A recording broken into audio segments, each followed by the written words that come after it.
Now, to get more reaction to the speech and ask where do we go from here, let's bring in a panel. Political commentator Sam Sachs and RT producer Rachel Kurzius. Thank you guys so much for joining me. Now, you guys were sitting here watching the speech right along with me. Sam, let's start with you. I wanted to get your thoughts. Well, first off, the president was up against timing here. The timing of the speech isn't the best. We don't have a resolution in Congress yet for anything he wants to do. The Senate had one. It's working on a new one. We have a possible diplomatic solution on the table that could avert all of these military strikes, and yet the president has to come out and make the case to the American people that they need to get behind military strikes that now may or may not happen. But beyond that, we heard a lot of the same from the president that we've heard over the last week and that we heard yesterday in his interviews. He likes to play that moral card. You know, he said the images of massacre are sickening. He ended his speech by appealing to the American people to watch these videos. He really wants to play this moral card. He tried to lay out the evidence again, and we didn't see anything new with the evidence. It's similar to the evidence that was released by the White House last week, and we found that members of Congress are not completely convinced by that evidence. And he directly wanted to speak to this question of why Syria? Why is Syria against the national security interest of the United States? And he said, let me explain why. It was probably important that he says those words because a lot of people are confused.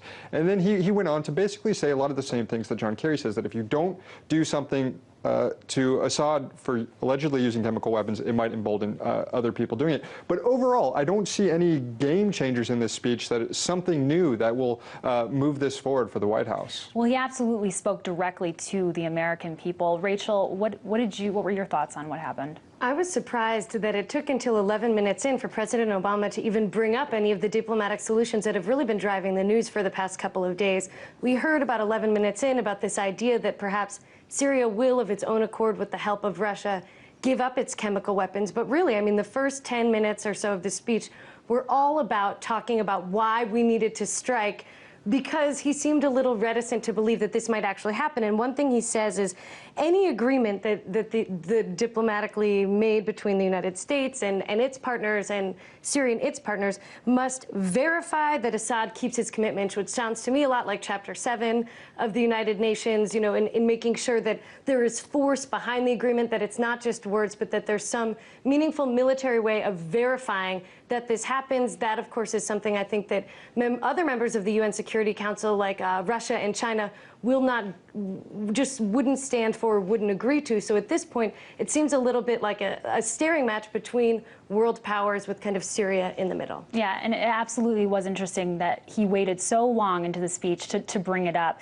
It shows sort of what, you know, his initiative is. Well, at the same time, he sets it up by saying, I want a diplomatic solution. That's what I want most, as he's 12 minutes into a speech and hasn't brought up that. Right, which was slightly odd. But Sam, you know, the president gave this primetime address to lobby, of course, the American people. At the same time, he's telling Congress he wants to delay this vote. It's a little confusing. What do you make of it? Well, I don't think he has much of a choice, and I don't think he intended to give this speech when he first decided to go to Congress last weekend. So he doesn't have the votes. I mean, that's pretty simple.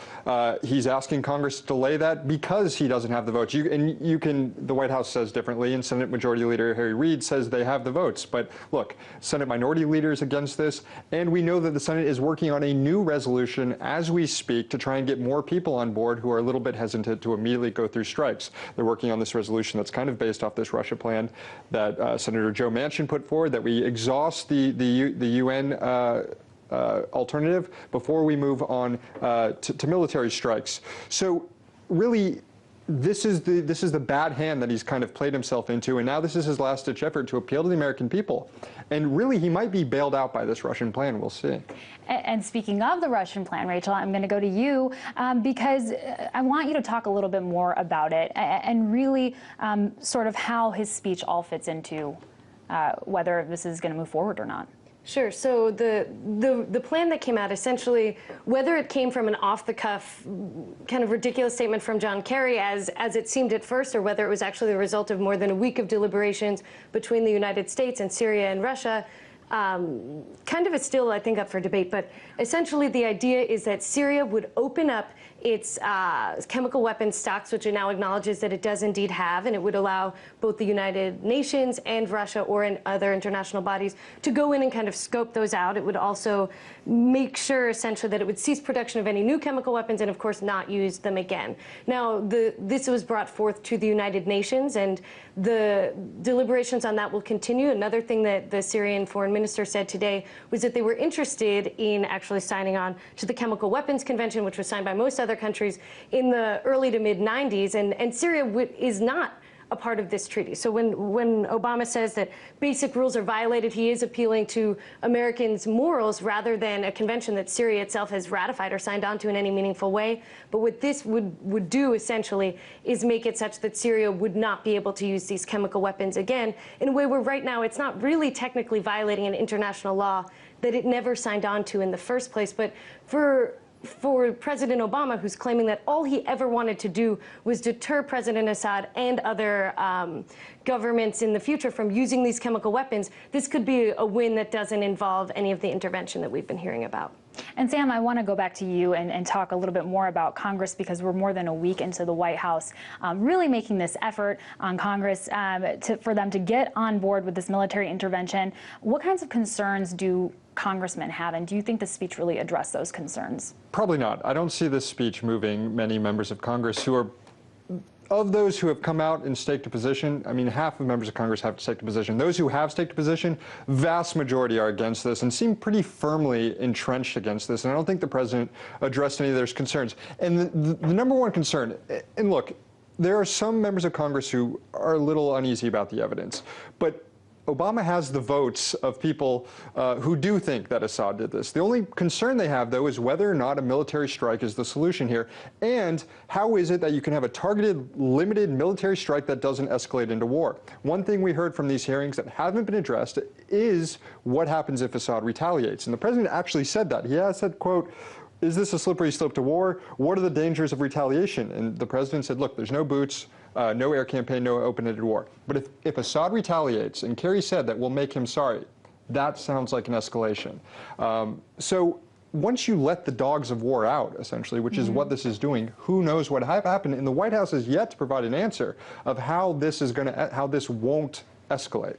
And another thing I think that President Obama was trying to do in this speech was that congressmen have been saying, listen, it's really hard for me to vote to authorize any military action when all of the information and feedback I've been getting from my constituents say 1,000 to 1 opposed to intervention in Syria. So he's thinking that perhaps if constituents are actually looking at these YouTube videos, they might be more inclined to speak to their representatives and say, you know what, maybe this intervention isn't such a bad idea after all. And an interesting appeal he made to Congress in which he said, I want the right who love our military, embrace our military. How can they reconcile letting this happen? And I want the left who love human dignity and everything to make sure this happens. So he's speaking right to Congress to kind of ignore their constituents, go to their principles. Absolutely. Well, we'll have to wait and see what happens and what the American reaction is going to be. Well, that was political commentator Sam Sachs and RT producer Rachel Kurzius.